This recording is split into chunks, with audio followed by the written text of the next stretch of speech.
Now, why am I dressed like this, do you think? What do you think could I possibly be dressed like this for? Now, this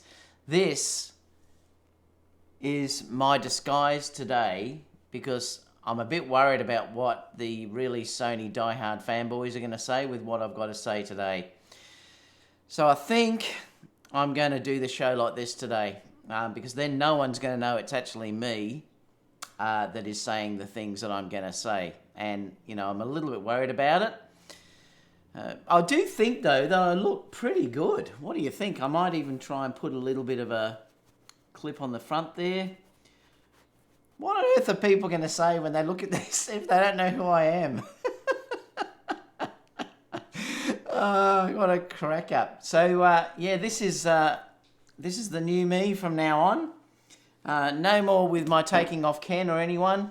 This is going to be it now because then no one will know that it's me that's a Sony user. So I thought that I might just take this from now on. I can't see a thing though because I haven't got my glasses on. I've got to take them off. Oh. Well, let's open up the chat. Let me just pull this up as well. Well, how do you like my purple hat? I reckon I look pretty cool.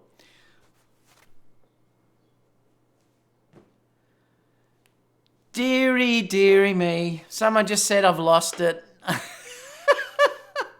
You lost a bet. I love it. Let me open up the chat because I want to see who's in here. I need to move this a little bit so I come around. So let's see who's in the chat today because I'm doing the show today instead of tomorrow, guys, because after the releases I thought that it'd be better to have this chat today. So let's see who's here anyway. Now I have got my Sony mug, so I am still shooting Sony, but yeah, I'll talk about that shortly anyway. Let me just put this over here. So let's see who's here. Kathy, can't wait to... Yes, David, cannot wait. Sony are nuts. Kathy's saying, Shibao says, Sony are becoming Canon slowly. I watched Casey's video this morning, Camera Conspiracies. Go watch it because it's a classic. The standoff or the talk that he has between him and Canon is really quite funny. Kathy says, what are they smoking? Whatever Canon was smoking, they must be similar. And I think that's probably one of the issues now.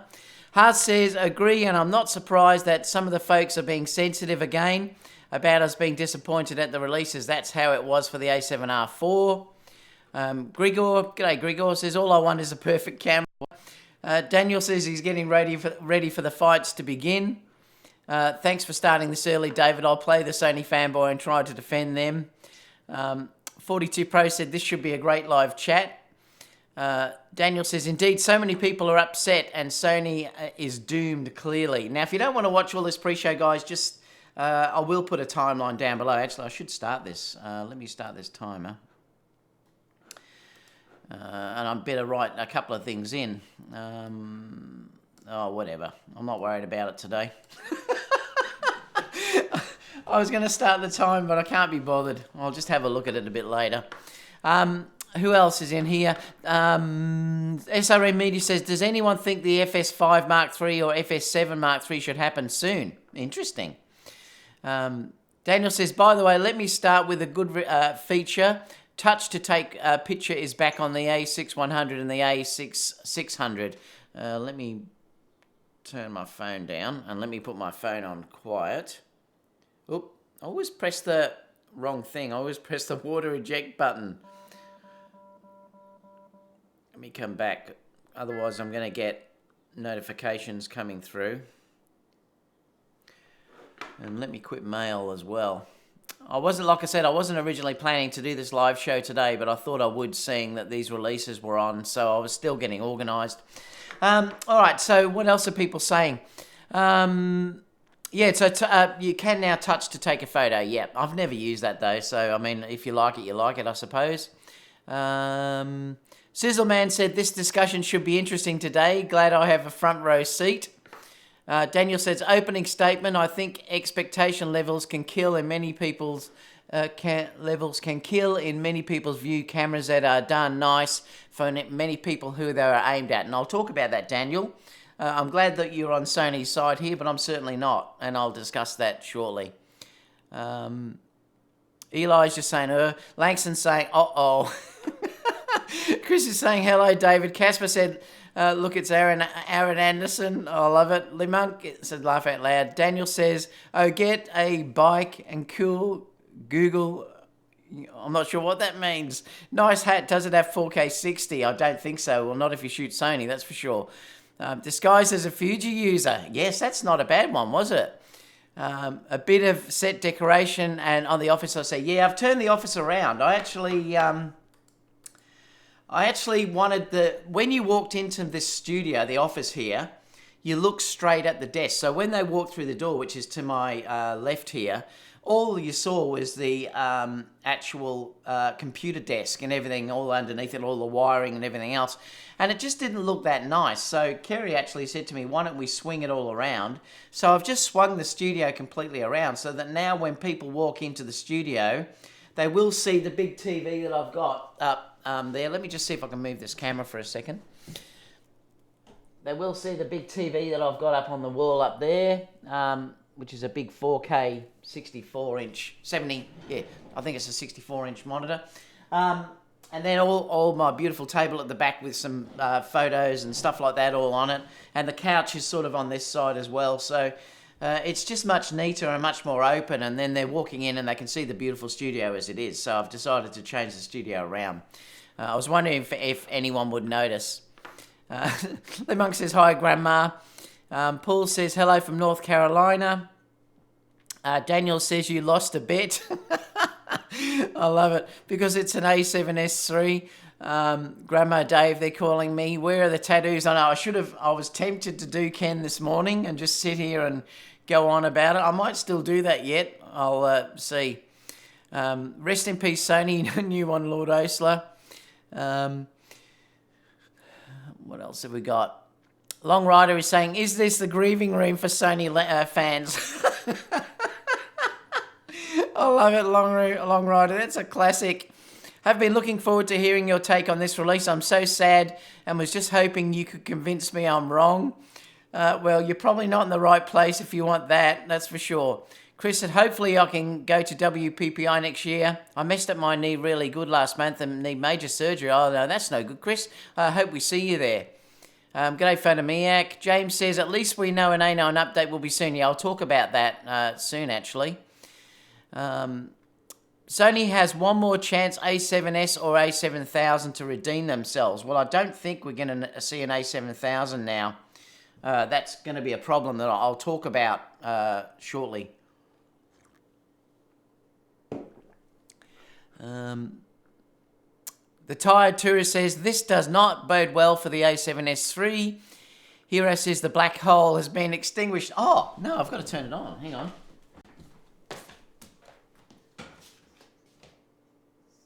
Where is it? Oh. The black hole's back. There's the black hole. It's back. I forgot to turn that on, actually. Stan the Man said, cheer up, guys. Look at my slippers. I'm just looking at the thing there. I love these slippers that I'm wearing. Thank you so much, Long Rider, for the donation. Cheer up, guys. 6100 in October, 6600 in November, A7R in December, A7RV in December, A7RV in January. Unless you have already a lot of APS-C lenses, why would you get the a6600 plus an expensive lens? I'm going to talk about that actually, Nivak, as well. Long Rider said, if Fuji's new X-H2 has 60p and a flip-up screen, they are in charge. I know it's, you know what?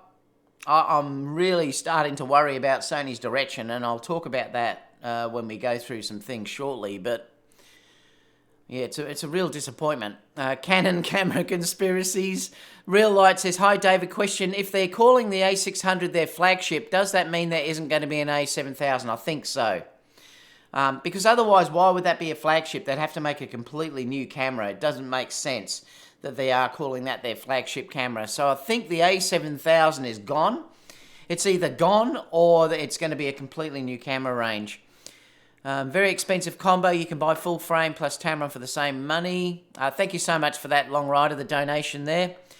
Nivak says, if you need more reach for wildlife, then APS-C is a good solution, or the R4.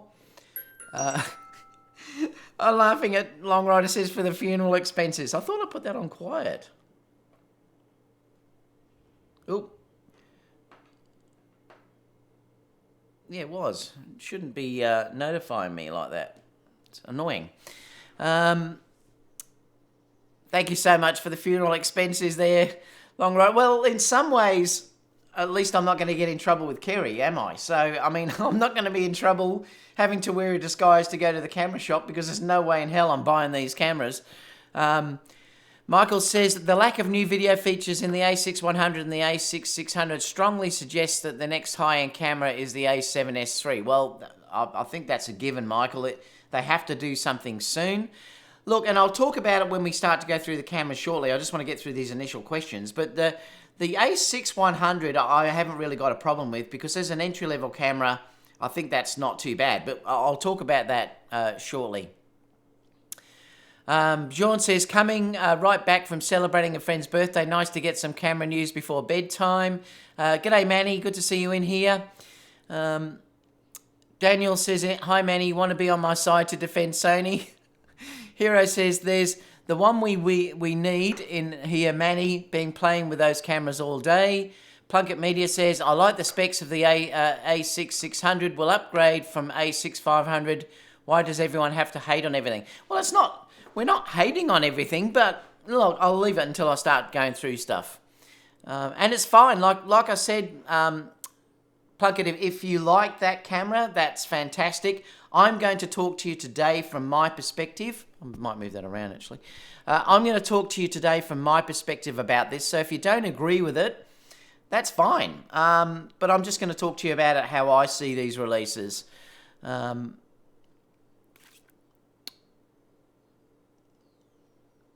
Manny just said, I specifically compare the IBIS between both cameras, so he's already compared them. Hero said, I hope the a6000 drops in price as well. Manny says, I couldn't tell the difference after test 3, which is sad. What was that about, Manny? I'm just trying to see what you were talking about there. Were you talking about the a6500 and the a66, or the a6400 and the a600? I'm curious to know. So you're saying it's the same as the a6400? Yeah, well, I wouldn't expect any difference. I think Sony at the moment, that sort of 5 stops is about as good as it gets. It certainly can't go sort of down the Panasonic line for some reason. So I wouldn't have expected that IBIS to be any better as well. So I'm probably not surprised, Manny, that you're finding the IBIS is the same.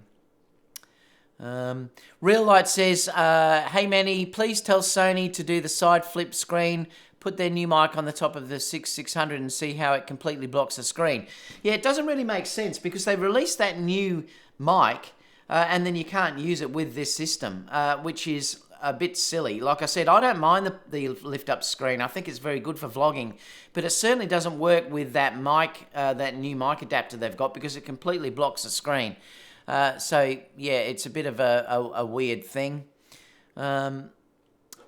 Hero says, aren't we hating? We aren't hating at all. Just mad that Sony has said things about 4K 60 and they were going to blow our minds. Yeah, well, it just hasn't happened. Hello, hot day in Los Angeles today. Good Corona day. Disappointed with the Sony camera launch. That's Chris. You're not on your own, Chris. I'm going to talk about this in a minute. TW says the a6600 has a new body. Sony certainly does not develop a new body for just one camera. Daniel says, Manny, will this chat... Manny, this will last 30 minutes. You can start a record and make sure that the story has a 30-minute recording limit. Not sure what that meant. Nevak said, one question though. How many of us are interested or invested in the full frame versus APS-C? Is that skewing our views? Would most of us buy it even if it had better specs? Haven't tested the 30-minute limit. Surely the new, it wouldn't have that limit. There's no way that a6600 would have the record limit. Michael said, if you are disappointed with the Sony APS-C offering, buy the Canon M6. Trevor said, real letdown. The waiting game continues. Manny says, the camera has an A7 style grip. I really like that. Yep, that would be nice. It has something a little bit more substantial to grab onto. Mike is not supported anyway on this camera, I think. Long Rider said, it's so bad my Canon friend came over to hug me and he said, I understand. I love it. Bjorn says, how is it possible that Sony still uses the same sensor? I'm going to discuss that in a minute as well. Real light pictures. Doesn't the flip up screen also hit the gimbals when you go into underslung mode? Yeah, they can, yes. So that can be a problem. But then even the flip out ones can cause issues in some gimbals as well. Mr. Woody said, we always said Sony needed to answer the X-T3. We now have their answer. Everyone go buy the Fuji. I love it. Photomix says, I'm going to end up with one anyways. There's no way I'm buying that camera. Photomix, no way at all. Night Rider says, has another APS-C sensor been shown to be demonstrably better than what's on there, on the a6600? Well, definitely. Sony tearing us down this month. First Spider-Man, now this. I love it. Casper said Nikon is dead. And before we switch over, guys, it's all about the business. We heard the same complaints when the a6400 was released, and it turned out to be a huge success. Mike said, can we call your show the greatest show on earth? Thanks, Mike. That's funny. Kathy said, haha, Nikon isn't the only company soon to be dead. All right, I'm going to switch over to the chat because we're going to go through it. Bear with me.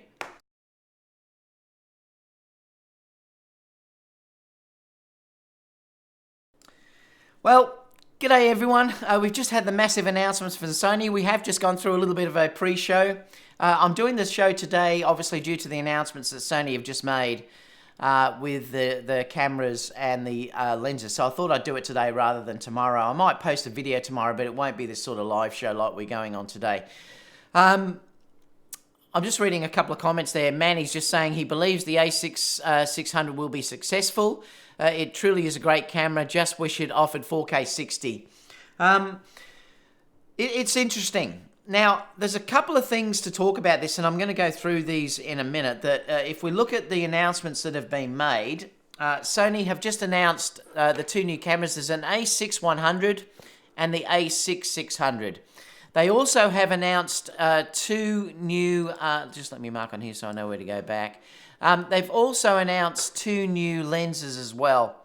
It's the 16 to 55 2.8G and the 70 to 350, which is a variable aperture lens, which is a 4.5 to a 6.3 lens. So there's a couple of lenses there as well. So at least they've announced some lens on the APS-C side, but boy, not cheap at all, particularly the 16 to 55, you know, $1,400 basically is not cheap for a lens that you're buying for APS-C, but I'll talk about that soon. But I wanted to more talk about the cameras themselves that were announced. So we'll go through a couple of them to sort of say what they are. Let me just come down here. Down to the specs here.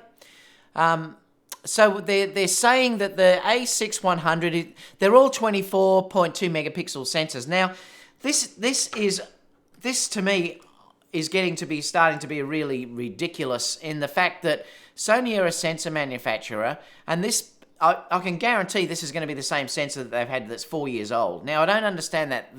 The only thing I can think of here is that they've got a bucket load of these sensors in a warehouse somewhere and they want to get rid of them, and so they're going to use them at all costs before they start to release something else. Now, why I'm saying this is interesting is because Fuji have a newer sensor than what our flagship Sony camera has. Now, that is really odd, if you ask. I was having a discussion recently about that I believe that Sony will sell the A7R4 sensor to Nikon, and people were saying no, there's no way they'll do that so early, but I think they will, and this sort of proves it to me, because At the moment, Sony is selling a better sensor to Fuji than what they're even using in their own cameras, and this is really odd and really bizarre. Because the Fuji X-T3 sensor is a more modern sensor than what the a6600 has. The a6600 is basically a 4-year-old sensor. So that's a really disappointing aspect of this. It's still the 24.2 megapixel. Now, I don't mind that. I don't mind that it's a 24.2 megapixel sensor, but I can tell you that it probably hasn't changed. It's probably still the exact same sensor. Focus is incredibly fast in all of them. They're saying 0.02 seconds. And it's the same in all of them. You've got now the fast hybrid tracking AF. Now, if you're looking at the standards here, well, I'll read through these first before I sum up this. The a6100 does 11 frames per second. The a6400 does 11 frames per second. And the a6600 also does 11 frames per second. The a6100 has real-time IAF for human and animals. So does the a6400 and the a6600. Silent shooting up to 8 frames per second on the a6100. Silent shooting up to 8 frames on the other two cameras as well. So nothing's changed in that regard. Interval shooting for all of them. No stabilization in the a6100 or the a6400.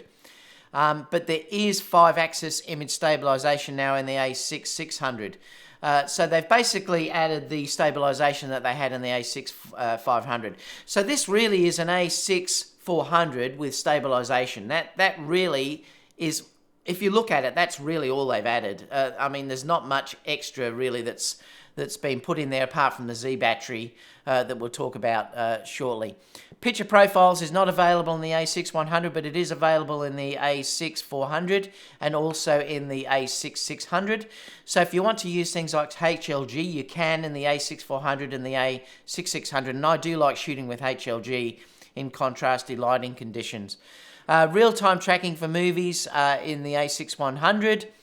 Real-time tracking for movies in the a6400. And I'm wondering whether we'll get the eye autofocus coming through as a firmware in the a6400. It'll be interesting to see.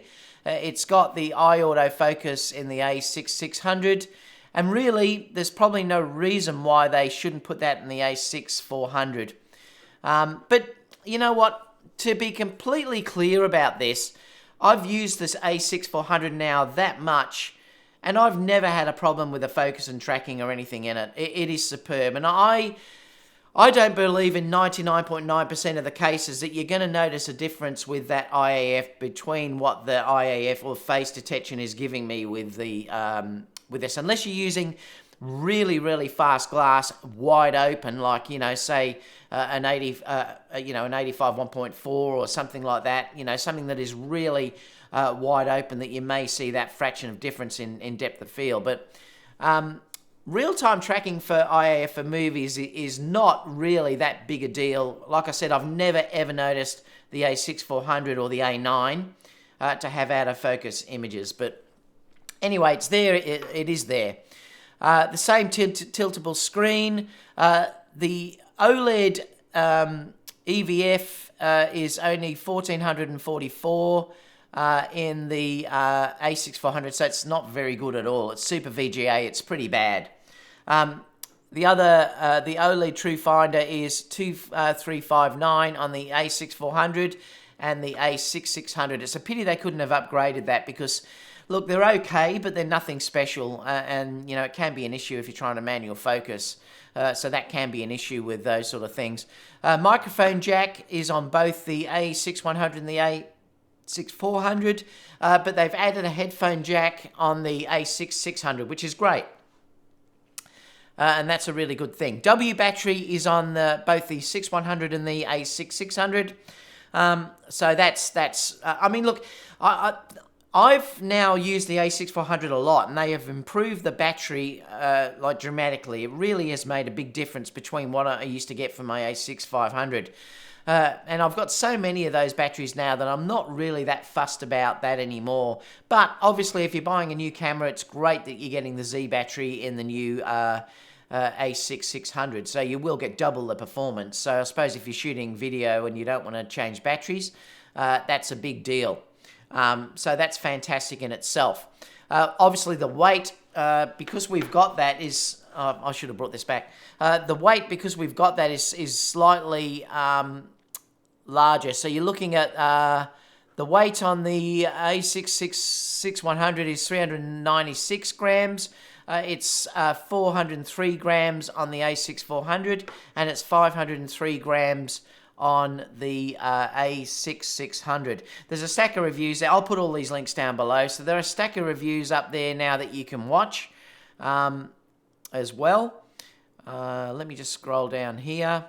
AF speed really I don't think has changed.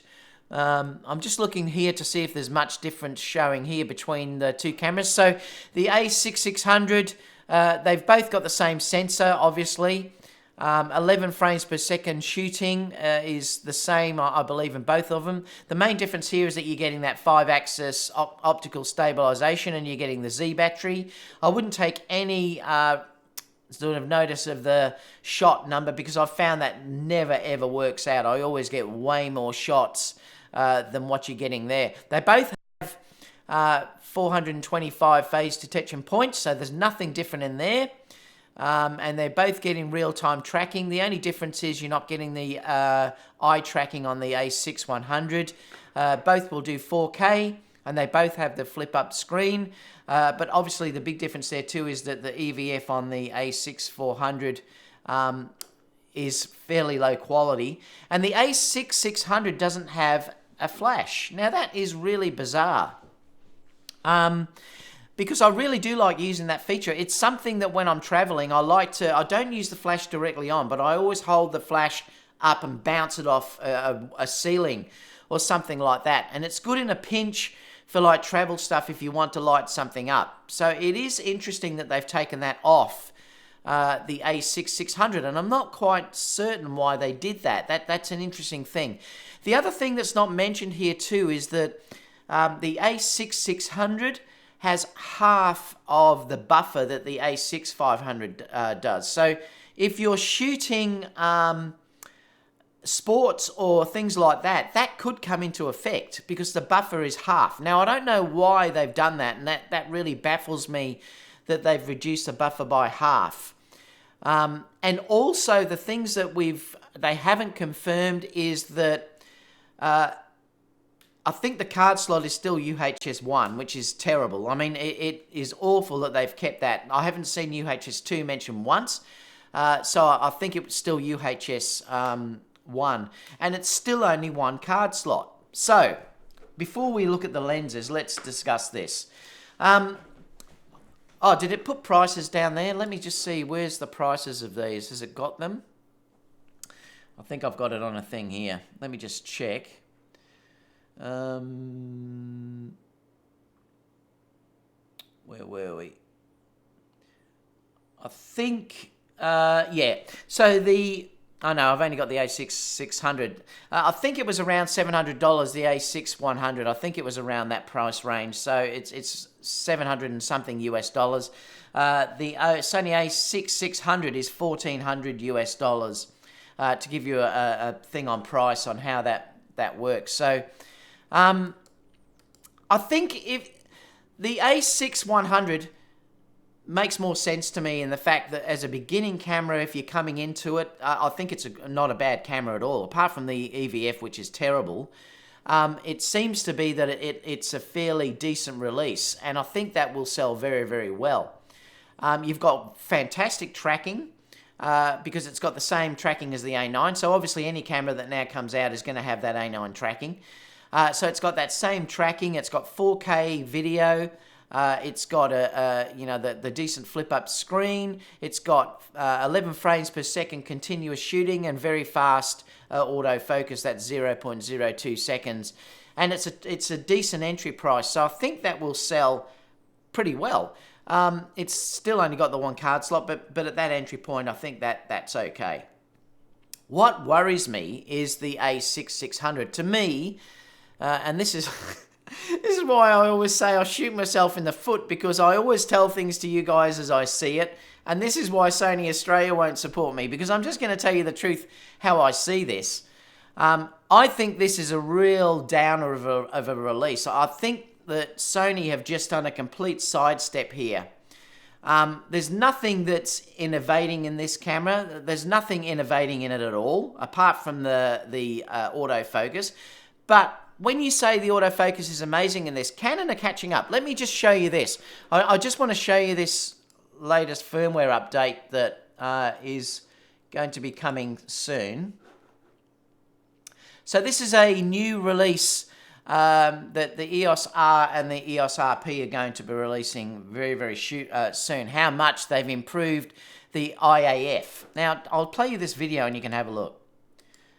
How this gains traction the second that the girl comes into the room, whereas before it used to be quite bad. Let me just come back and I'll play you the whole thing. Oh, why does it keep jumping to that point? Oh no, it does go there. So you'll see here, this is the old version on one side and the new one on the other side. You can see it grabbed the IAF immediately she walked in, and it's holding it when she's spinning and doing other things. This is almost Sony-like in the way that this is working. I'll play it again because it does look pretty incredible. Remember, the one on the right-hand side is before this firmware update. It's not released yet, but I just want to discuss this with you. The one on the right-hand side is before. The one on the left is the new IAF. So check how different this is working compared to the other one. You can see there it took a lot longer to gain traction, and it's definitely holding the eye, whereas the one on the right is just grabbing face detection. So, you know, it looks like Canon and everyone else are going to start. And this is what I do believe, that they will eventually catch up to where Sony is on IAF. And it does seem to be much better in how the tracking is working and things like that. I'm still playing this to see if you can see how it's moving and how much faster this is tracking as compared to the other one. It's a dramatic increase, like a dramatic increase. So that's coming in the coming days. So I don't think Sony can for much longer rely so much on their IAF improvements to, you know, like be so much over what someone else is offering, because I do believe Nikon are making improvements, Canon are making improvements as well now, and I just showed you that video of how much a difference that actually is, and if that is how it works, that is a massive improvement in how the autofocus works. So if you're thinking about autofocus as being the one that is the big difference between the cameras at the moment, the others are starting to catch up. Now, I think that this a6600, if you haven't got a camera at the moment, if you didn't have an a6400 or an a6500, yes, you would probably have to get the a6600 due to the fact that that now is camera's ultimate APS-C camera. But it's a sidestep, and no matter how you look at this, this is not the innovation that we kept hearing about, that Sony were promising that we'd be blown away and all this sort of stuff. I'm sure at one stage they were talking about APS-C there when they were doing that. Well, there's nothing that in this at all that makes me think, wow, this is a massive step up from my a6400, apart from the IBIS and the Z battery. It's not that big a deal. We've still got no 4K 60, and I know people hate me saying, that 4K 60 all the time, but I did a shoot yesterday, and I took another guy with me, and I'll open up the chat soon so we can go through what people are saying here. But I did a shoot yesterday, and it was of a dancer, and I was shooting with SLR lenses, the SLR Magic lenses, and their manual focus, and I wanted to give that review the most ultimate quality that I could give it. Now, because it was a dancer, and I can't wait to share the video, it's going to be stunning, but because she's a dancer, I wanted to shoot in slow motion, or in a format that I could slow the video footage down occasionally to give beautiful motion. And that's what you want when you're doing dance videos, because you want that beautiful slow motion to sort of come through occasionally, not for the whole video, but for some of it. Now, the point is I can't do that on Sony because I have to shoot 1080p. And because the only way I can get 60p or 50p is if I shoot 1080p. The second that I go into 4K, I can only shoot at 24 or 30. So it stops me shooting in the ultimate resolution that I can to really show those lenses off as good as I can show them off on YouTube, because YouTube will show 4K now. And also I'd like to have that ability to future-proof that file for the future when probably 4K and 8K become standard, and then people will be looking at 1080p and going, oh my God, that looks terrible. It's going to be like looking at, 720p. Well, it does matter to me. So it may not matter to you, but it certainly matters to me. And it certainly matters to a lot of videographers that are out there.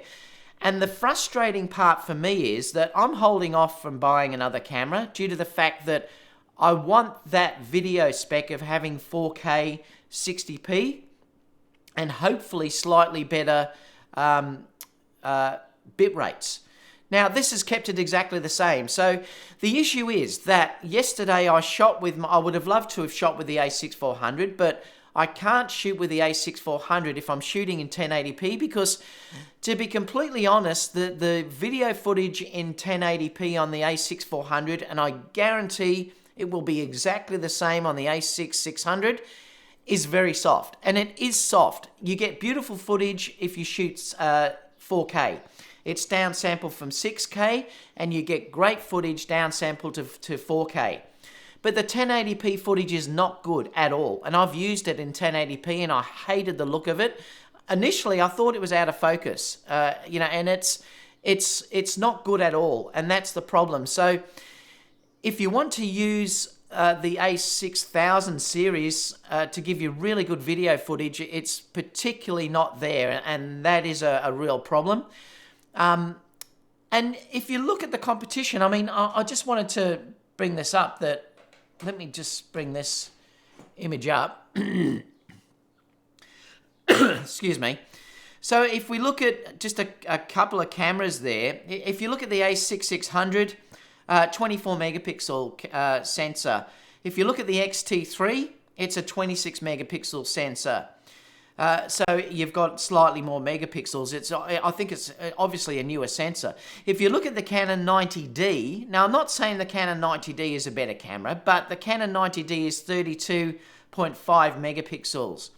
Look at frame rates. The Sony a6600 is 8 frames and up to 11 frames per second.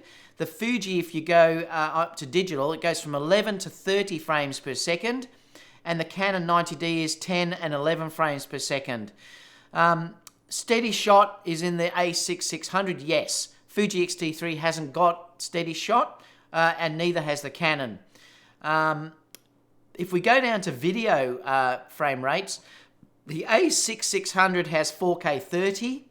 The Fuji X-T3 has 4K 60, but not only that, it has 400 megabits per second in the bit rates as well. It's a massive improvement over what Sony are offering particularly.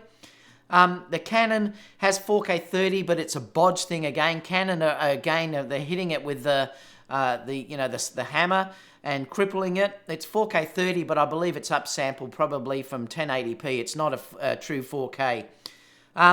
The only one with dual card slots and is the X-T3, the Fuji, and they're both the version 2 of those card slots, so they're not version 1 like what Sony and, I'm not sure what the Canon 90D has. The a6600 has amazing eye autofocus, obviously. Fuji X-T3 is good autofocus. It actually is very good. The Canon 90D is weak eye detection, but I just showed you that update that may change that.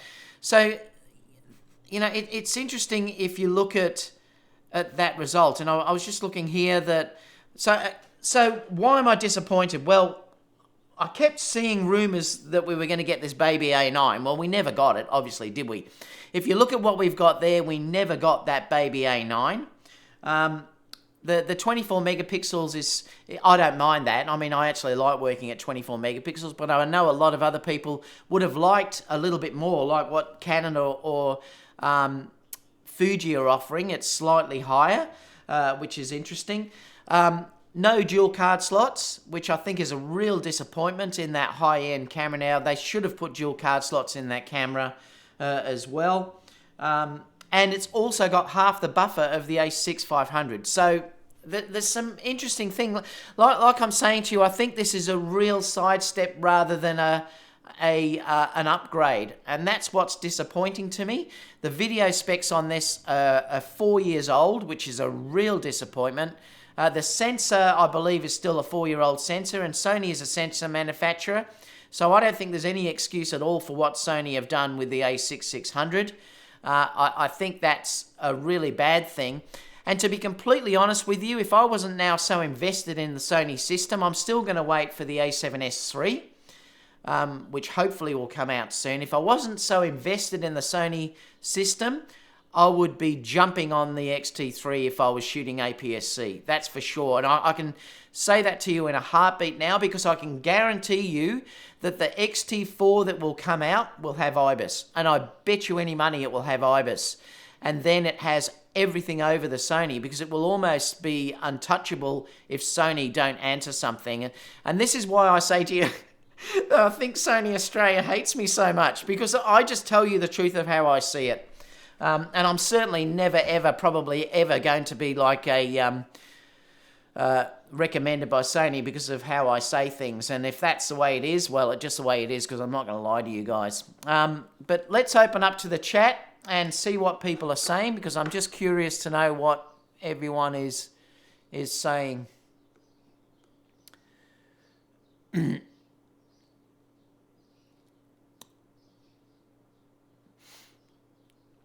I just saw Casey's here too from Camera Conspiracies. I love it. Wow, we've gone through a lot of questions since I last started. Okay, we were down here somewhere. I thought I marked it.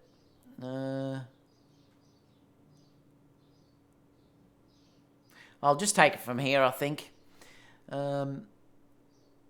See, Manny's saying he believes it will be successful. Well, it might be, and I wouldn't be surprised if this is successful, Manny.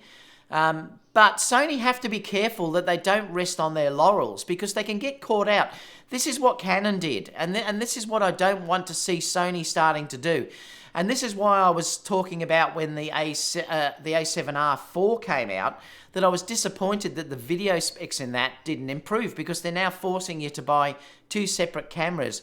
They'll sort of force you to buy an A7S III, and they'll also force you, if you wanted to sort of get that ultimate stills camera, the A7R4. Now, they've got to be careful that if someone like Canon or Nikon or someone brings out the perfect camera that does both, that can really hurt Sony, and Sony have to be very careful. The other thing, like I said too, is they also have to be careful that, like if Fuji brought out an X-T4 that had IBIS in it, and it has all these amazing video features, and it has a better sensor, Sony could be in trouble, and then they've got to be very careful about how they, what they do here. Stan said the a6400 wasn't hyped as a flagship camera and had plenty of differences from the a6300. It's not the same thing. Mike said Sony can't make 4K 60 on their cameras. Well, I'm starting to believe that's the case. I'm wondering if they just can't do it. Is it just not possible in their camera bodies that they've got? You know, that, remember, and this is the other thing about this, that the rolling shutter on the a6400 and a6500 is terrible. It is awful. And I can guarantee the rolling shutter on this is going to be exactly the same, because it's the same sensor. And I just don't understand why Sony aren't giving us something new, particularly when they say this is the new flagship camera. Well, it's a 4-year-old flagship camera. Look, I know that's getting harsh, but, and I shouldn't say that in one way, there's better tracking, it's got a better battery, but the sensor's the same. I don't know, it's just frustrating.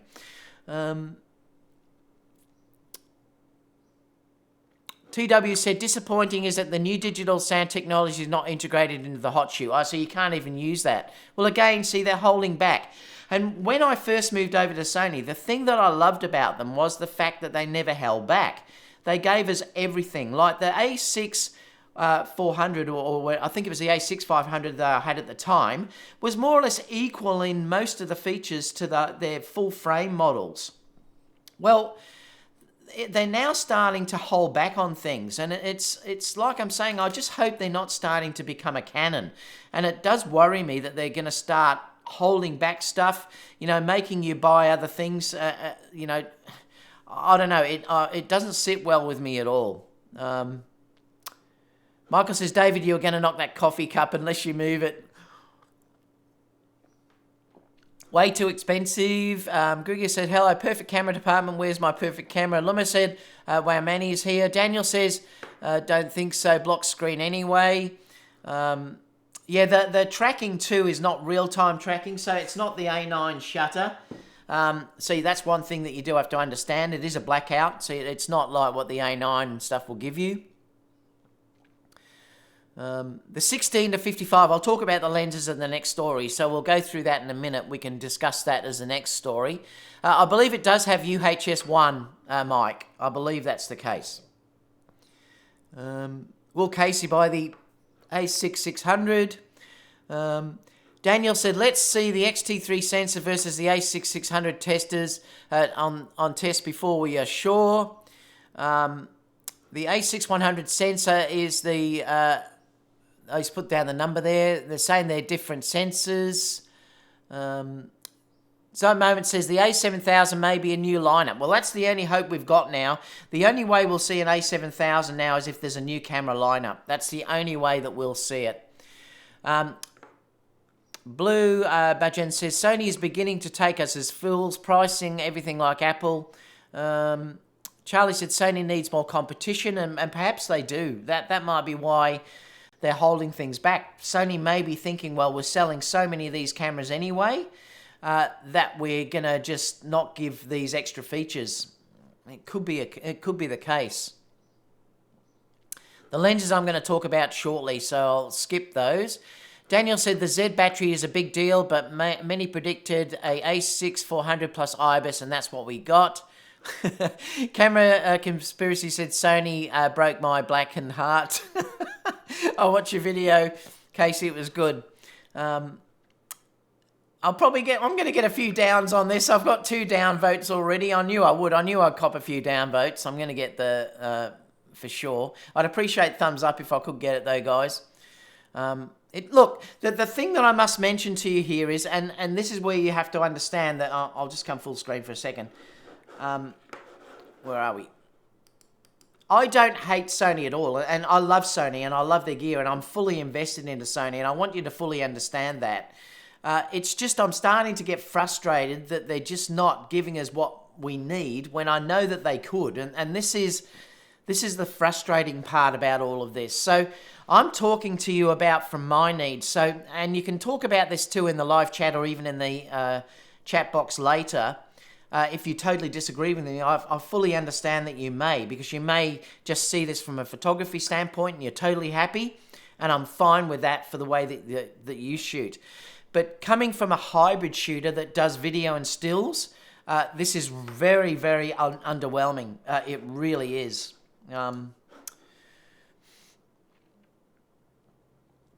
Mike said, people only give some applause for the Sony A9 upgrade, not for the a6100 and the A6. I would upgrade if it was a decent upgrade, Mike. Forget something about storming Area 51. Let's storm Sony. I love it. It's pretty sad that they crippled Canon announcement seems better than the new flagship Sony a6600. At least they have the flip-up side screen. Stan says, all I want is a camera. Charlie said, too much practical upgrades, not worth whiz-bang. Z battery is a huge deal. Well, it is decent if you want a better battery, that's for sure. Red Light said, put the Sony autofocus and the mount on the Panic SH1. I'm going to talk about that later. I know that would be unbelievable. Daniel said the Z100 and the a6600 is now 4+ hours on one battery, 8+ hours with no grip record limit. Stan the Man or the autofocus on the XT3. I found the XT3 autofocus very good. Michelle said the a6600 uses the larger Z battery, David. Yes, it does. Yes, it does, Michelle. And like I said, that is a great feature. I expect probably the newer cameras now to start using that, apart from that low-end a6100. But that's not worth an upgrade to me. There's no way known I'd upgrade just for that battery.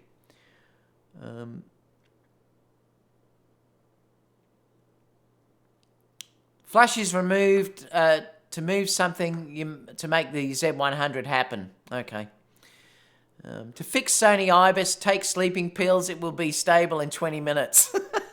Yeah, I mean, I have to admit, look, the IBIS is good to have, but it's not revolutionary, that's for sure. They put extra custom buttons on the top as well. Oh, okay. Half the buffer, cripple hammer. I know, Brad, I don't understand why on earth would they half the buffer of the a6500 when that's the flagship camera? No one's talking about that. I don't understand why on earth would you half the buffer? That is nuts. It's crazy.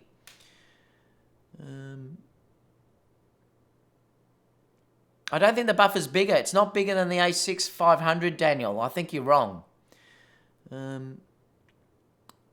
Is the card slot the same door as the battery again? I'm not sure. I haven't looked at that yet. Scott said, disappointing with the a6500. I can get the a6400 for 650, which is half. Yeah, and you know what? I would honestly say to people, I love my a6400 and I think that's a great camera, and particularly if you use it on a gimbal, if you're doing video, it's fantastic. There's not much, there's certainly nothing that would make me want to upgrade to the a6600 over what I've got in the a6400. Yes, I know it's got the Z battery, but I've got enough batteries now that I don't worry about that. And I haven't found, since that upgrade has come out, I do now get very good performance out of the your normal batteries. What is it, the W battery? I can't remember. But I get really good performance now out of that, way better than what I was getting with my a6500. So there's nothing in it that would make me want to say upgrade from my a6400 to the a600. I will be keeping my a6400. And normally I often would upgrade, but I'm not going to. Torben says, yes, bouncing the flash in the APS-C cameras actually works rather well. I know, I use that all the time, Torben. It's a great feature to do. Remember, I often use my a6400 as a travel camera. So if I'm traveling very, very light and I need to use some fill instantly, I can just, like I said, you just flip that up and you hold it up. I'd never use it pointing forward because it looks terrible. But holding that flash up and bouncing it on the roof or off anywhere, off a bit of paper or off the back, works wonderfully, and I use that all the time. Daniel says the a6100 is a solid replacement. Yes, I agree. I think, like I said before, Daniel, the a6100 I think is a good entry-level camera. I really do. Andre says, now I'm wondering what really is beyond expectation means, considering 4K 60 is easy and according to Sony. I know, I don't understand that either, Andre, I really don't. If it was easy like Sony mentioned, why haven't they put it in the a6600? It is a side grade, I agree. This is a definite side grade, not really an upgrade. Photomix says, yup, David, just ruined any chance of being invited to any Sony events. Yep, well, I'm not going to lie, Photomix. I'm just going to tell the truth. I mean, it doesn't really matter to me anyway. I don't get invited to them anyway, so probably because I do tell you guys the truth. Like I said, Sony Australia give me nothing, Photomix. So, Torben says, and I just hope the price for the A6000 will plummet and I'll grab one. Terry said A7 Mark IV may come next year and the A7 Mark III will fall to $1,500 price range. Sony may think there is enough room for high-end APS-C in the future. Stan says at least he has integrity. So many YouTubers on social media gushing about the a6600. For what exactly? They know the IBIS is the same bad one, so just for battery life. Yeah, and look, I'm not bagging them. I mean, that might be how they feel. I'm just telling you how I feel.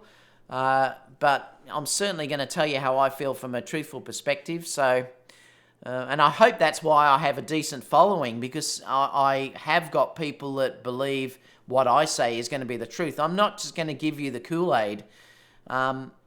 which I think's not warranted. I mean, you only have to go back to when the A9 was released. You only have to go back to when the A7 III was released. How gushing I was about that, you know, how positive I was about that, and probably how I will be when the A7S III is released. But I'm not going to lie to you. I'm not going to tell you something's wonderful because I love Sony just for the sake of going to these Sony events and doing these other things, because that to me is unethical, and I'm not going to do that to you guys. I'm going to tell you the truth of what I believe it is. And like I said, it's not bad. I mean, it's not a bad release, but it's not a good release either. It's a sidestep. It's nothing evolutionary at all that I was expecting, and it's a disappointment. Mr. Woody said, what's the price difference between the a6100 and the a6400? Is it cheaper enough to warrant the downgrade? We'd have to look at prices again. I think Hero was saying about the autofocus. It is a great improvement. Yes, it is. It was a really good improvement. 42 Pro says, Fanamiak, ha, but he's just telling the truth. Trevor, and you know what? I wouldn't want to, and can I be completely honest with you?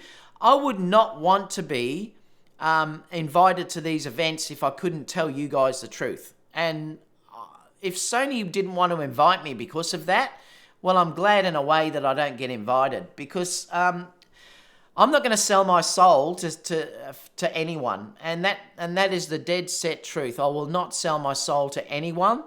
I will always tell you the truth of how I see things and how I believe it.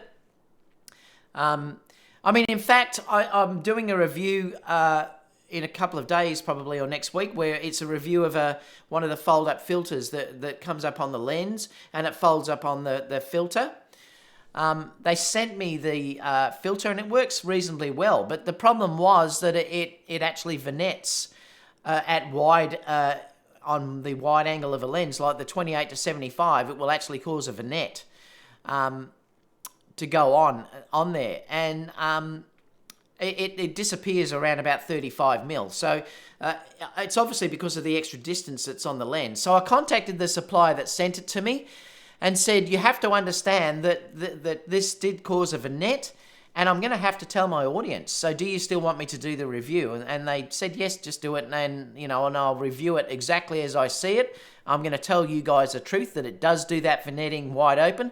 So when someone sends me something, if I see that there's an issue with it, I'm going to tell you. And I'm not going to lie to you guys because, like I said, it's unethical. So in some ways, perhaps not being invited to these things could be a good thing, because if I was, there's no way I could have been glowing about this camera.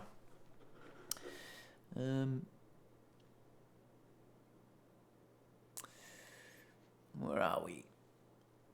We're talking about the SH1. Yeah, I'm going to talk about the SH1 soon, actually. Sean says, hey, David, it's so nice that you always reply to us on Instagram and other platforms. Yeah, well, and you know what? Sure, thank you so much for that. I always make a point of answering all of the people that comment in the videos. If I don't always answer, but I'll always read it and I'll put a love heart there. And I do try to answer everything, though, because I think you should. Like, as a person that's on social media, if you're asking people to leave questions, well, then you should have the decency to answer those questions. Otherwise, why would you ask people to put questions down there? I know a lot of the YouTubers particularly never answer them, and I think that's really wrong. Paul said maybe attempts at innovation didn't pan out, lab issue. I mean, who knows? Oh, yeah, they have put a headphone plug-in in there, which obviously is a nice thing. So they have that. I've been shooting mostly with the Ninja V, though, so that is not really a big thing for me now, because I take the headphone out of the Ninja V. So whenever I'm recording video now, I do like to put a Ninja V on. So yes, it is decent if you want to travel minimalistic. Excuse me, and you want to check that. But I very rarely ever monitor the video of the cameras now with the audio anyway. I'll just look at how it's metering and then I'll run from that. It's probably not very good to do that, but I don't take headphones with me usually. I just don't check it. But at least that is in the a6600, yes. Loma says maybe they'll release a Dream A7000. I'm not sure what Photomic was talking about there. Stan said, okay, let's pretend like Sony it's going to keep innovating APS-C, but just do full frame first. Then why release free APS-C this year, right before the A7S, the A9, and the A7R III?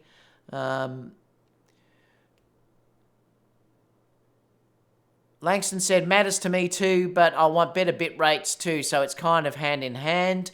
Alberto said, what about the X-T3? Is it a better APS-C system? Well, it certainly is at the moment. I mean, look, if you're dealing with it at the moment, the X-T3 crushes anything that Sony release in APS-C. I don't like saying that to you, apart from IBIS. The video autofocus and stills autofocus is slightly better on the Sonys. It is slightly better. But if you're dealing with, you've got a higher megapixel count on the sensor, you've got the dual card slots, so you've got that backup if you're using in a professional scenario on the X-T3.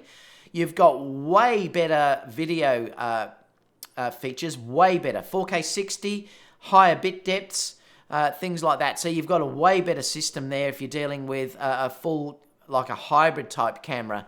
So I think, yes, the X-T3 is definitely a better camera. And like I said, you can bet the X-T4 is going to probably have the IBIS as well. So I think it does, yeah, unfortunately. Like I said, I'm invested in Sony and I don't want to buy another system. So I wouldn't go out and buy an X-T3 because I get confused using multiple systems when I'm trying to do a shoot. But, you know, if they don't release something eventually, they'll force our hand, and that's the sad thing about it. Dave said, Sony have limited the a6100 to only 50 megabits. Oh, have they really? Oh, that's not very good. Well, that's a bummer, Dave. I didn't realise that. YouTube said, and we're seeing that the Z battery comes from the A9, the AF comes from the A9, and so on. Langston says, might as well use an Osmo Pocket at that point. I think he's talking about that a6100 if it is only 50 megabits. Why would they do that? That's ridiculous. Daniel says, I think expectation should have been that the a6500 replacements would be what the a6400 is to the a6300, and that is what they did. Yeah, but we kept hearing from Sony that the 4K 60 was not an issue and it was easy to do, Daniel. Well, if it's easy to do, why isn't it in there? I don't understand. Sony were always an innovator. They're not innovating at the moment. Now, I know you're defending Sony, but they're not innovating, and that's the problem. Photomix says they didn't bring any new tech in the R1V either. Stan says the new battery doesn't justify 500 extra from the a6400, and don't mention IBIS because it's garbage and barely makes a difference. It does make a little bit of difference if you want a handhold, but it's not fantastic. The IBIS in those cameras is not brilliant. It does give me the ability to handhold it though. I've built sort of technique that I can do that now. So the IBIS does help. So if I had the choice, I'd want it. But you are paying a fair bit to get that.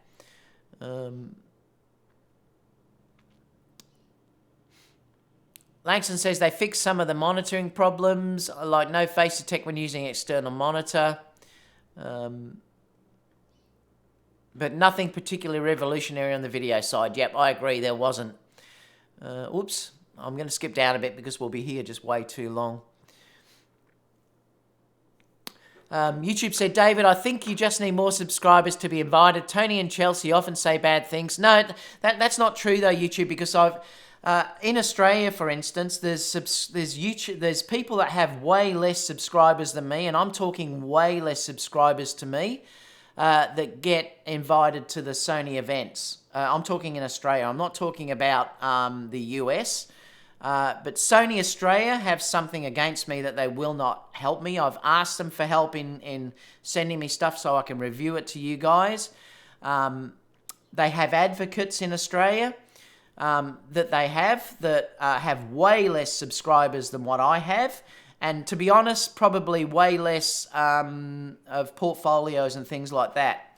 And they have advocates in that as well. And like I said, I get no support from them at all. So it's got nothing to do with Sony subscribers at all. It's more to do with, I believe, that they may not like the way that I do things. They might not like the way that I'm talking to you now, for instance. They may not like that aspect of it. I'm not sure, but because they won't get back to me. I've asked them for things why they won't. I've sent off emails to them, to Australia Pro Support and the Australian New Zealand, because it's Australian New Zealand. I've sent off emails to them to discuss this and say, you know, what's going on? Can I come on board? Will you help me? Will you do this for me? And they don't even answer me. Like, they won't even give me an email back. So I get nothing. Just the way it is, I suppose. But I'm not going to change how I am to get that. This is what I'm saying to you. I'm not going to change everything I am to get that side of it. So if it was that I had to change and be a shill, I wouldn't do it. So I don't know what the answer is.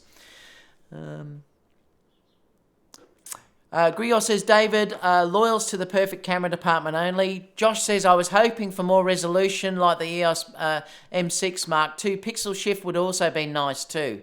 Yeah, like I said, they seem to be holding stuff back. G'day, Aaron.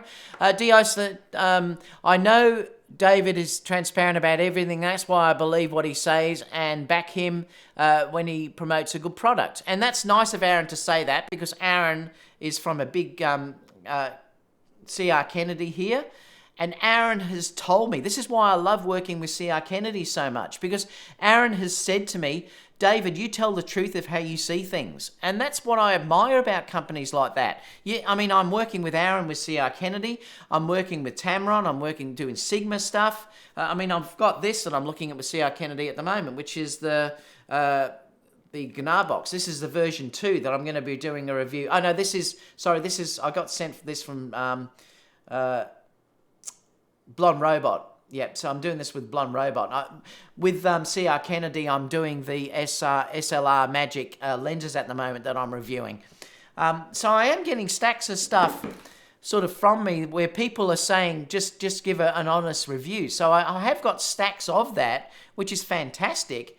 And they're seeing that what I'm offering obviously is a good service. And that's what I'm saying. It's interesting that Sony Australia aren't seeing that. It's weird. I don't understand what they're thinking. Roscoe's just saying hi. Stan said, 2 questions for you. I'm unfamiliar with the Fuji ecosystem, but I do know they've got a ton of lens selections. Are they on par with the 1.4 Sigma Trio? Look, I don't want to comment on Fuji lenses and stuff because I haven't looked enough in that. All I know is that everyone that I talk to keeps saying that they have a way better selection of APS-C lenses than what Sony have. But remember, the beauty with the Sony system is you can use the full frame lenses on the APS-C cameras. So I don't want to really comment on that because I don't use Fuji enough to say what their lens quality is like. All I know is that their lens quality is outstanding. That's all I know from people that I talk with online. How does the low light capability of the X-T3 compare? It's basically the same. 42 Pros said the a6600 and the new 16-55 2.8 is roughly the same price as the a7 III. I'm going to talk about that soon. Josh said, I'm not feeling very optimistic about the a7S III now. Well, I'm still optimistic about the a7S III. I'm just not sure when we're going to get it. No, I'm getting a bit frustrated. Roscoe, g'day Roscoe. D said the a6100 has the bit rate limited to in 4K to only 50. Yeah, well, if that's true, D, that's pretty bad. But I suppose the people that are in the market for that a6100 may not notice that difference. So it may not be a problem, but it is a disappointment if that's the case. It certainly is. Tony says, anyone disappointed as me with the new cameras and lenses? Well, I've certainly discussed that. Daniel says, I agree with you, David. Sony made a mistake in their planning. So of the PF10 steps, they made one planning mistake, no doubt. I'm not sure what that meant. I think this Gen chipset was just fixed. Sony had to move forward. It's not like 218, 219 was planned to be easy for them with all the players coming in. LC says, hi. Daniel says, I'm not really defending Sony, trying to explain what I think happened to the rest of the rumors. And the next chipset has to fix it, and I bet it's only coming to full frame. Alberto said Fuji lenses are more expensive. Photomix says, I get it, Daniel. I do the same thing for Nikon. Daniel says, I just tested the a6500 on my test. 110 shots buffer is now 50. Is true? Well, that sucks. Yeah, I'm telling you, the buffer is less on the a6600. It's less. I don't know if I had the writing of what the buffer was. I know it's less. I've researched that somewhere this morning. I can't remember where I read it, but I read it this morning somewhere. But the buffer was definitely worse than what the a6500 was. Knight Rider says the XT3 has worse low light. Well, I've found that not to be true, Knight Rider. I've seen lots of tests on that, and they're about the same. Aaron did multiple tests. Check out Aaron J. Anderson's YouTube channel, and he's done multiple tests with high ISO, and the results were pretty outstanding.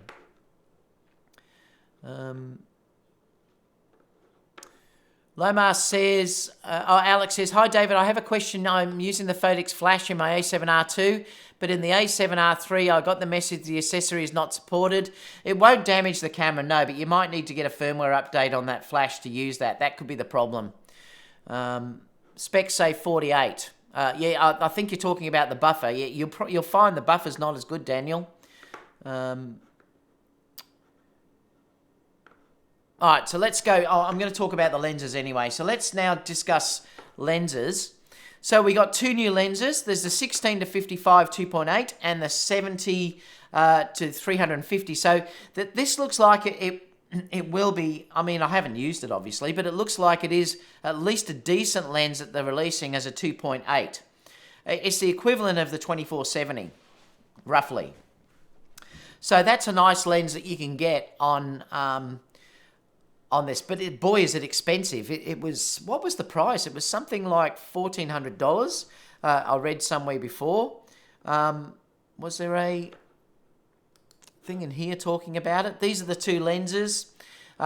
It gives you a view of sort of the size. They are G-rated lenses, so they're not G-Master, obviously.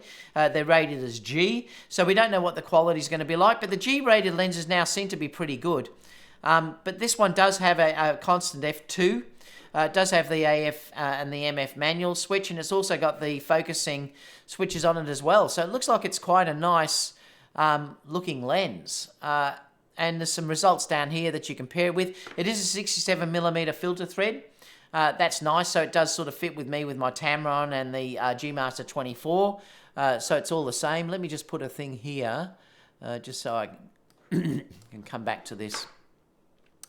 So the stacks of results, like I said, I'll stick these down below so you can have a look at them later on. The 70 to 350 again has your switch that you can program to multiple things. This is stabilized, the other one's not stabilized, and it also has the AF MF switch on there as well. It's a variable aperture of 4.5 to 6.3. You know, and it looks like, again, it'd be a useful travel lens if you wanted something that has a long focal range as well. Now, looking at it though, what was this one that I stuck in there? Yeah, looking at it, the interesting thing for now, what I would recommend though, is that if you wanted to buy the a6400 and get a decent lens, like if you wanted to say get the a6600 and you wanted to also buy the 16 to 55, that is the same price, or almost exactly the same price as buying an A7 III with the Tamron 28 to 75. You might even save a fraction of money, actually.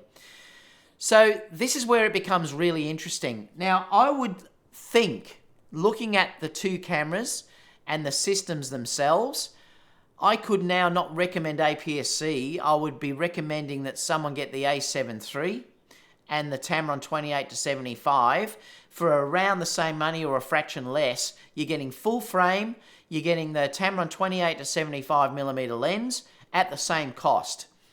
And then you've obviously got that full frame camera.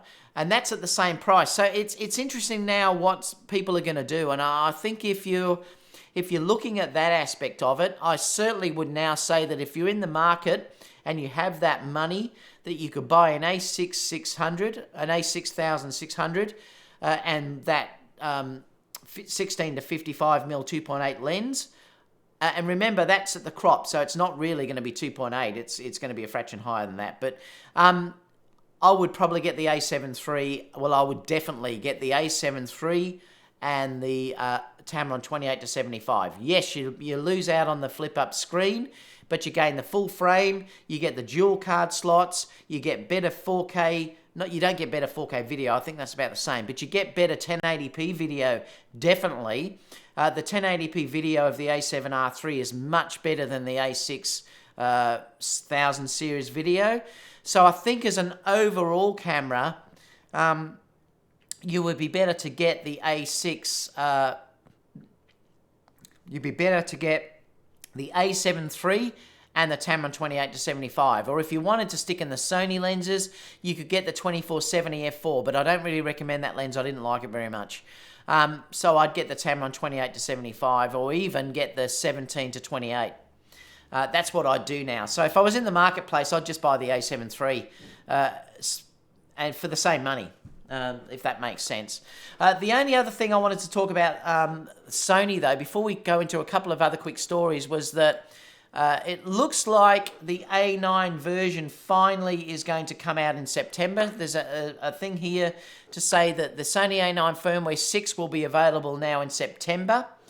Not sure why that's taken so long to do, though, but so it looks like we get, and obviously going to get the real-time IAF and the interval shooting. Whether we're going to get other things like that changing of the color, focus spot, I don't know. We're going to have to wait and see, but it looks like we're going to get that in September.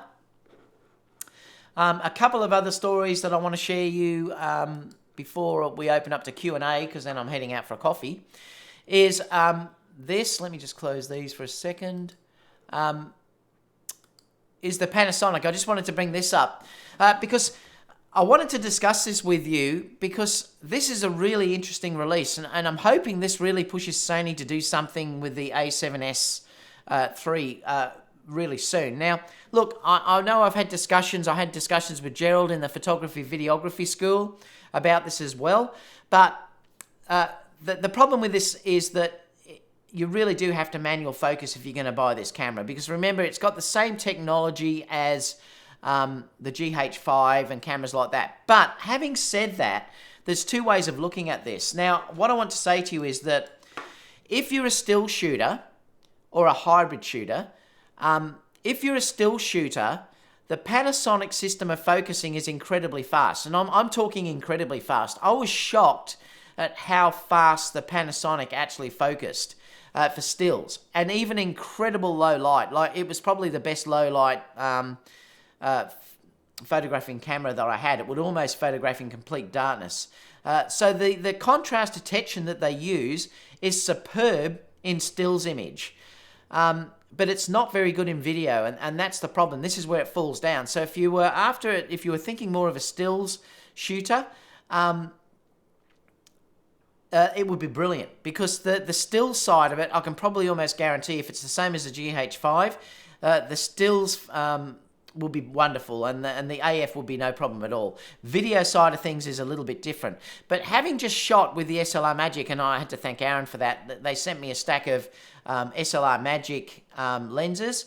It's the first time that I've really gone full manual, and I really enjoyed it. I actually used the Ninja V and also the small HD focus on a gimbal, and I used the Ninja V on a tripod so that I could really get the video autofocus nailed on. And it was actually a lot better than what I thought it was going to be. So I can understand that videographers do prefer to work much more in manual focus than they do for autofocus. Particularly, I used a follow focus system yesterday, and you can rack focus between 2 points and get it dead accurate, and it was really nice to use, and it's not as hard as what you think it is. So having shot that yesterday and wait for the video, I will post it probably late tomorrow.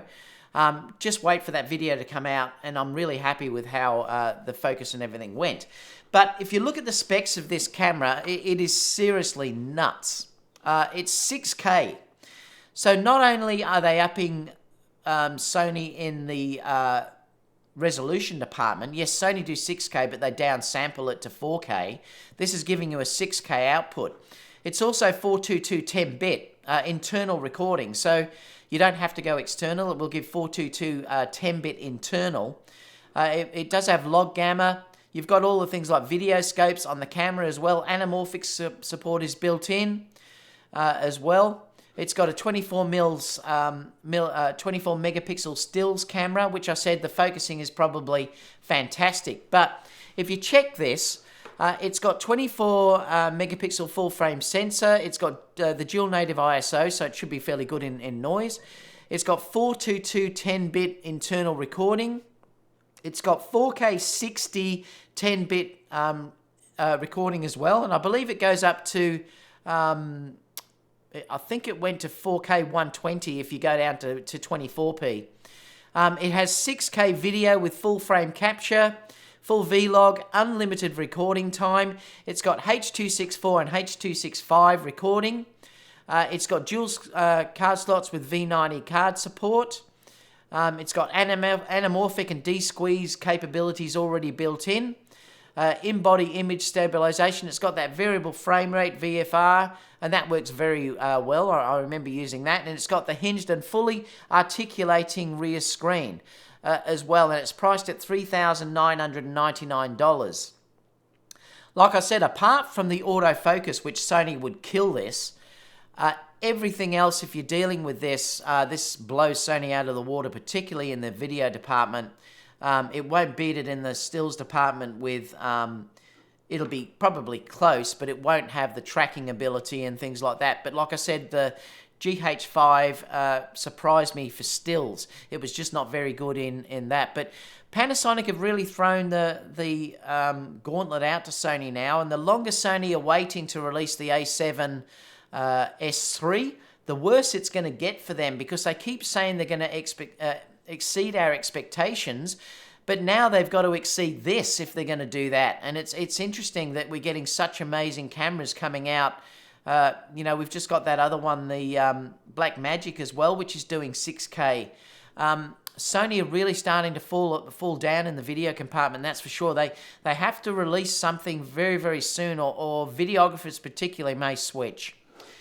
So let's open up the Q&A, because I'm curious to know what you guys are saying as well. We'll do this for a few minutes.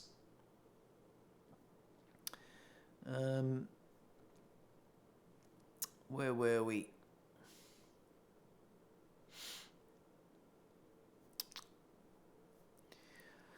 I think I'll just start from around here because I can't work out where we were before.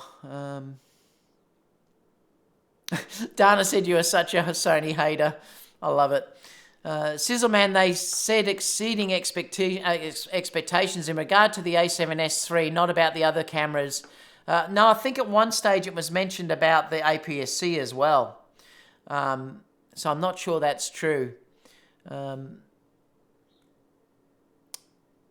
Real Light says Canon and Fuji can now exhale. No APS-C threat. Well, they certainly won't be as worried as what they could have been, that's for sure. Agreed, a very weak release. So disappointed based on the rumours I was hearing and hoping for. I'm fine with the APS-C release, but I think it should be a Mini A9, especially for that price. Come on, this dude has got to be a burner from somebody at Sony. They literally boasted today at their event how they didn't forget about innovating APS-C, and here it is. What else have we got? I think Sony has no plans to compete with Fuji in the APS-C market. Maybe you're right. I mean, that might be the thing now. Perhaps they're saying that we don't want to innovate as much in that marketplace. We're going to leave that to Sony and others, to Fuji and others. Could be what they're doing. Who knows? Mike says, I go to Fisher Price and wait for their firmware update, 4K 60. I love it. Photomix says, it's going to be successful. I'm buying one. It's a great camera, just not what the gearheads and spec nerds expect from Sony. But see, if I was you, Photomaniac, I would honestly get the a6400. You've already got gimbals. I just don't think it's enough for what you would be using it for. It's not like, like I said, I'd be saving the money. I'd get the a6400 and then buy the Tamron 28-75 for the same money. You've already got a gimbal that you can stick it on. Daniel said, or I would buy the A7 III Photomaniac. That's what I'd be buying, yep. Daniel said, Sony innovation level last 3 years is amazing. It's the last releases that spread that out. So Sony's next gen need to move on. Ibis is crappy. A6400 still a better option in my opinion for 500 less. Delta Dave said Sony should have implemented a flip out screen to make this offering more appealing. Yeah, we're not going to get that though, are we, Dave? Unfortunately. 4K ain't going to cut it. 42 Pro says a6600 would have been a great release back in March instead of the a6400. Yes, and I probably think you're right. YouTube Stan the Man said you said previously exceeding expectations. They didn't say that today. Mick said for Sony to have 4K 60 on APS-C, they would have needed to use a body of the full frame camera. Yeah, but Mick, it's like I've discussed before. I would have been happy if they gave us 5 minutes of video. I'm sure that they could probably do that. Even 3 minutes, I'd be happy with 4K 60. That would be ample for what I'd use. Most of my clips are 10 seconds long. So I don't think they need to do that. Guys, talk amongst yourselves for a second. I think I've got a delivery.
I just got the a6400. I love it. Where were we up to?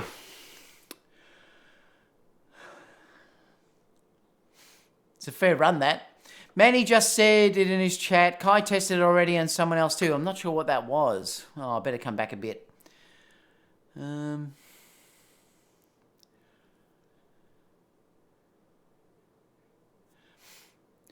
Where are we? I think Sony has no plans to compete with Fuji. Yeah, I mean, that could be the case. I'm not sure.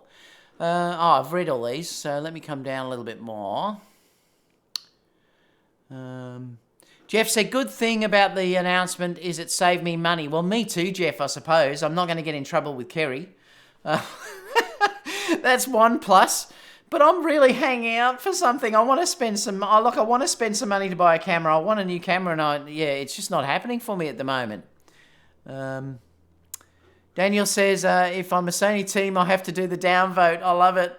I've got 4 now. I've got 4 downvotes. I'm going to get a few haters that are going to slam me, I think, for being honest with you guys.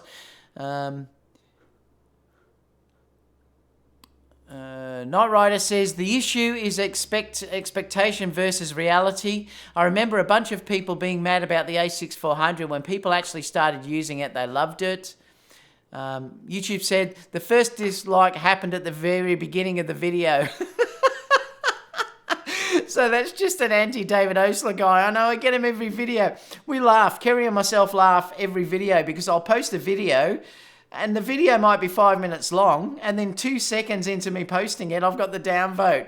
Like someone's obviously subscribing to me and just hates me. But why don't they unsubscribe? It cracks me up. It's so funny. Sam said, I'm glad I bought the a6400 a few months ago, was waiting for the a7000, glad I didn't wait. Yeah, well, that's a good point. I like using my a6400. The a7 III release spoiled it for all of us and made those level expectations for every camera release. Yeah, maybe. Jess said, I think far from everyone needs the video specs you always talk about. I think far from everyone needs the video specs you always talk about, David. And for them, the a6600 will be good. Sony users should take care not to be hit by unnecessary gas from you, David. Daniel, but remember, I suppose the thing, Jess, is that, and I've talked about this before, that I think the future is fusion. I do think the future is hybrid. I think the days of being just a still photographer and a videographer are numbered. I think you're going to have both. It's because the young generation that are growing up with iPhones and everything is video orientated. Everything is video and stills put together. You've only got to look at Instagram and they're always posting video feeds of themselves and doing things like this. The days of being a still shooter, I'm telling you, are numbered. And if you go down that avenue for too long, you are going to go out of business. The thing that's made my business grow is that I offer video and stills at the same time. So I've been a little bit ahead of the game, and now a few others are coming into that marketplace.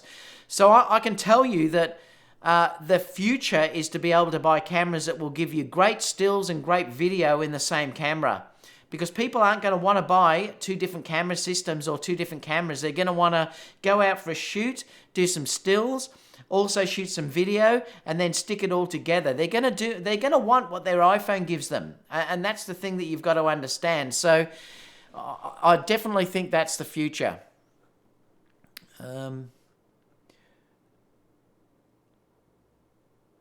Daniel says, checking the buffer size now. Don't think it's true. Report back in a few minutes. So he's going to let us know about that buffer. Sally Monster says, hey, David, just purchased the a6400 and waiting for it to be delivered. Should I wait for the a6100? No, I'd still keep the a6400 if you can, particularly if the 4K is that 50 bit rates that they're saying. It's very bad. You better at least to have 100 megabits per second on the bit rate. So I'd keep the a6400 for sure. What else have we got? Delta Dave said, Sony is going to change the name from Can Do to Can't Do. It's funny, Dave. It may use as 24 megapixel sensor, but could be the new generation like Mark II. Well, we don't know. There may be, perhaps. Blue says, very disappointing. Sony can't even give 4K 30 at full width. Yeah, because there's a crop in, isn't there, at 4K 30. Lomar says, a600 did not live up to the hype. We all thought it was going to have an A7 style body, maybe a flip-up screen, 4K 60 and 10-bit. I think the XT3 is a better buy. Well, I do too. Look, I hate saying it. It breaks my heart to say that. It does, honestly, because I would love that Sony had the best APS-C camera that's available, but they haven't. I just got a donation too. I'll look at that in a second. The XT3 is a better camera. I know people are going to hate me for saying that, but the XT3 is a better, what I talk about for me, guys. It may not be for you, but for me, the XT3 is a better hybrid camera than what the Sony can offer. But I don't want to get another system. I want Sony to look after me and bring something out that I can use. Just have to go down. That's Sammy Photography. This is my fine for joining late. Thank you, Sammy. How far down did I go? Ugh. I hate that. I'll just have to go from anywhere. Sometimes you just lose your spot. 42 Pros says, I'll just read this one. David, I do not shoot that much video, so the a6600 will be a nice upgrade for my APS-C cameras. Yeah, and that's fine. And Roscoe, I completely understand that. Remember, I'm talking my perspective. I'm not talking about from your perspective. If it's fine for you, and that's fantastic, mate, go for it. And I can fully understand that. Upgrade, remember, you were disappointed with the a6400 because of that flip-up mirror. I do like it, but I'd still like I said to you, and I did discuss this earlier, Roscoe, that I did a shoot yesterday, and it hurt that I never had 4K 60 on any of my cameras. So it is starting to hurt me as a business, and it can be frustrating. And remember, it's like I always say to people, people say, yes, but you don't need 4K 60. And I say, that's fine, that's your needs. I would love to be able to shoot 4K 60 and slow that down. I also love shooting 4K and cropping in post. In 1080p. That's also fantastic. But the beauty is, if you've got that on your camera and you don't want to use it, well, don't use it. It's that simple. But you shouldn't be saying no one wants to use it. And that's the thing, because people like me do, and videographers do want to use it.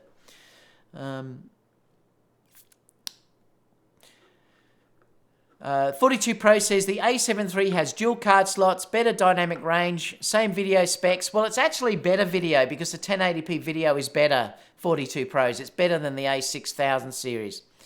But way better in low light, plus great full frame experience, better investment to go full frame. I agree. If I was doing it now and starting out, I would buy the A7 III and something like the Tamron 28-75 for the same money or slightly less than the a6600 and the new 16 to whatever it was.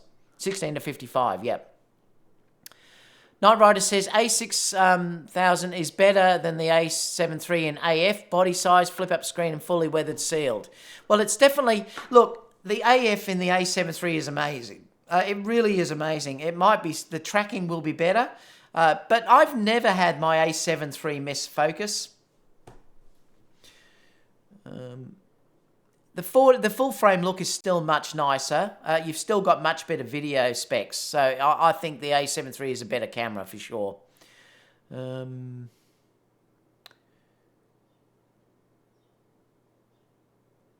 Zoet says, Daniel, exactly. I know they're talking to each other. YouTube says, the a6600 only makes sense if you need the extra reach for shooting wildlife. Yeah, I can understand that. But the interesting thing now is that it makes the A7R Sony's best APS-C camera, the A7R4, which is bizarre if you think about it. As much as I hate to say this, but I feel like Sony didn't release a Mini A9 because it would have ruined the sales of the A7 III. Sony has spent the night with Canon. Just got another donation. Let me see who that was. Ricrat, thank you so much. I'm thinking about the a6600, not sure yet. I have the a6500, but we'll probably pick that up, and the 16 to 55. Great. Like I said, Ricrat, they just can also consider the A7 III and the Tamron 28 to 75 though as well. Compare them both because they're going to be the same price.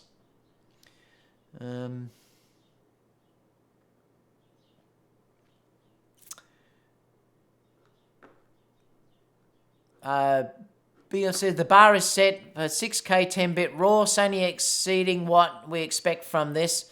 Dion says his A7R4 is arriving today. Congratulations, Dion.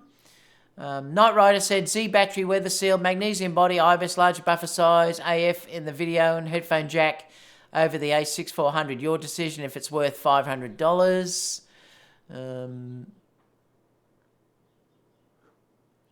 It's clearly the angry photographer that makes that downvote. I love it.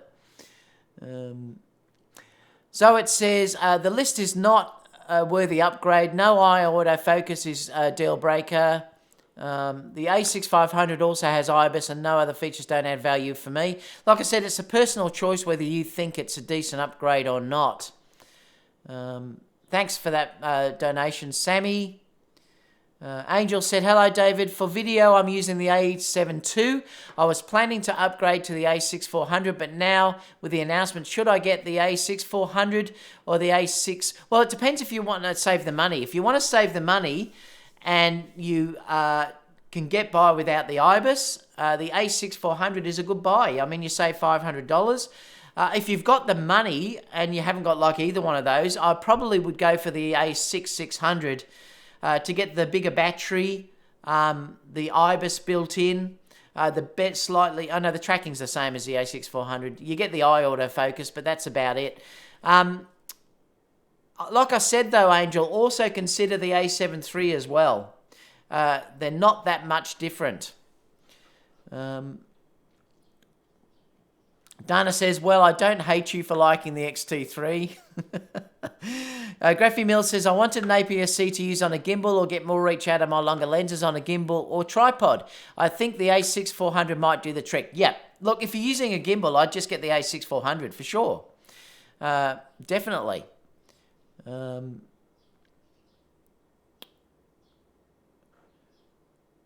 You can see it hurts David to have to hurt Sony. It does. I mean, I love Sony. I do love Sony. I love their gear. I'm just not that wrapped in what they've been announcing lately.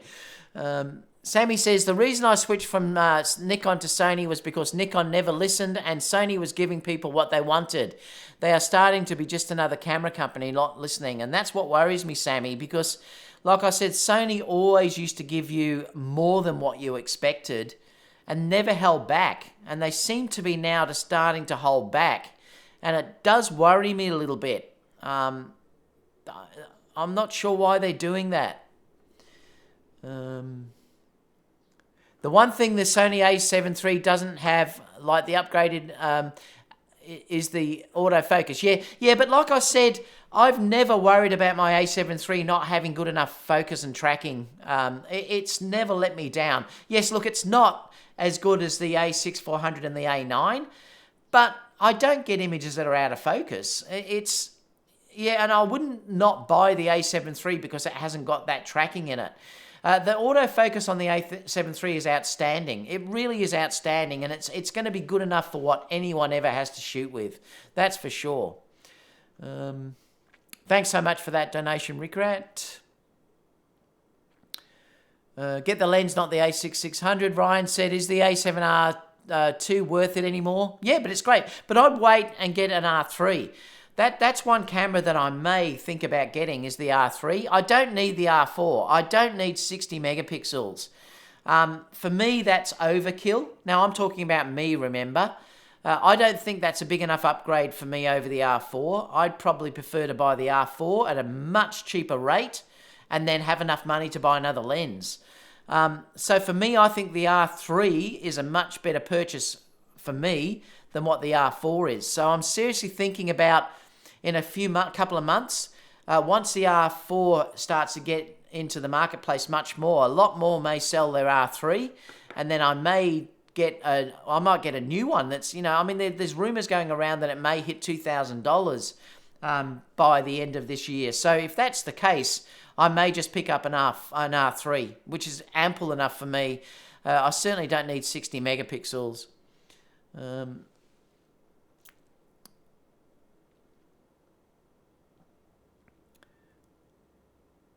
Looks like the A9 upgrade is going to be basic. Yeah, it does look like that from that thing. It may be just that, but well, at least we get something on the A9. Phonomix said, if anything is taught that Sony is prone to screw up like any other manufacturer. So for every release or lack thereof is showing that Sony is starting to hit the glass ceiling. And you may be right. Perhaps they are starting to hit that glass ceiling. Josh said, it is odd that the A7R4 is a better APS-C camera than the A6000 series. You'd think the A6600 would have been at least upgraded to 26. Yeah, I know. It is interesting. Like I said, the R4 now is the best APS-C camera. Out of all the new releases this month, who won the prize for the most value in the race to the bottom? Tox Vision says, I just bought the Fujifilm X-T3 for my second cam. Tired of waiting for the Sony. Yeah, and I can understand that, Tox, and I think that may happen more and more. More videographers are going to reach the point where they say, I'm not going to wait any longer, and that could be a point. Tony Northrup, where was that one? Where did I read that?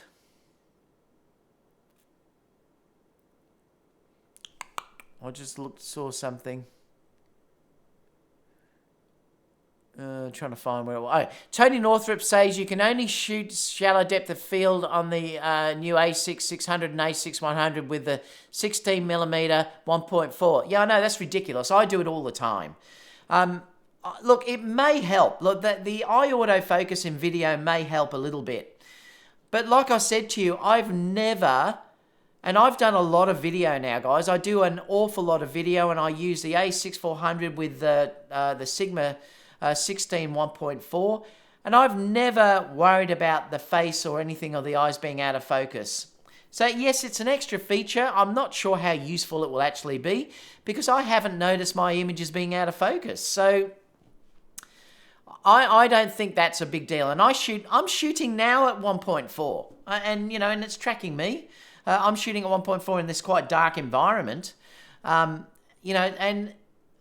it's keeping me in focus. Now, I hope it is, but, I don't think, like I said, and this is going live, so that can cause an issue as well, but when I'm shooting my videos that I'm doing, I'm often shooting at 1.4. When I'm doing weddings with it, I'm shooting at 1.4, and the tracking and everything has never been an issue, and the autofocus has never been an issue as it is. So I think Tony was a bit wrong with that statement.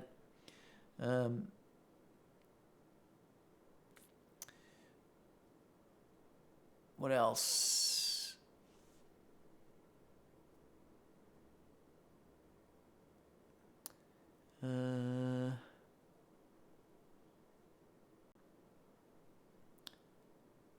Elise says, God damn, I hope these new Sony Sins are atoned for the a7S3. So do I. I hope I'm coming back to you with a party hat on and doing all that stuff. That's for sure. Sony have held back because they are years ahead, or they think they are. Yeah, they're not years ahead now, though. That's the problem. Ryan said, thanks, David. No worries, Ryan. Daniel says, the a7R3 is probably the best APS-C camera Sony has now, but grew no tracking. Krat says, I also kind of like the deeper grip with the Z battery, and that's a point. The A7R would be the best crop sensor option. Yep, it is. It is now, that's for sure. Faramir, they're talking to each other. Daniel said, Sony sucks. My console got the best screen of death. Mick said, the new APS-C lenses are expensive. They are. And that's the thing. This is why I'm saying if you're in the market, you may be better off to get the A7 III and the Tamron 28 to 75. Or the 17 to 28. Creative Films. At this point, I feel Sony and Canon have merged. You've got to watch Camera Conspiracies. He talks about it. It's really funny. Will the next A7S only have 12 megapixel? Who knows? Knight Rider says a6400 and family have AI subject tracking over the a7 III. That's huge things for other than portraits and landscapes. But like I said, Knight Rider, I haven't noticed my a7 III missing focus. I used my a7 III yesterday, and I was tracking a dancer, and it was brilliant, and she was moving around, dancing all over the place. I think you're underestimating how good the focus is on the a7 III. Someone said we needed more megapixels to print large photos. The sensor on the a7 III is not enough, I heard. That's totally rubbish. I print massive posters with that size. Fuji lenses are crazy expensive. Go look. Josh said, I'd love the a7R III to have the upgraded 16-shot pixel shift. Dion says, why not the a6600, a6100 and the Tamron? Because you get the crop, Daniel. That's the problem. I think what they're talking about, you could do that, obviously. I mean, you could just buy that, and I have recommended that before, that you buy the Tamron lenses on there.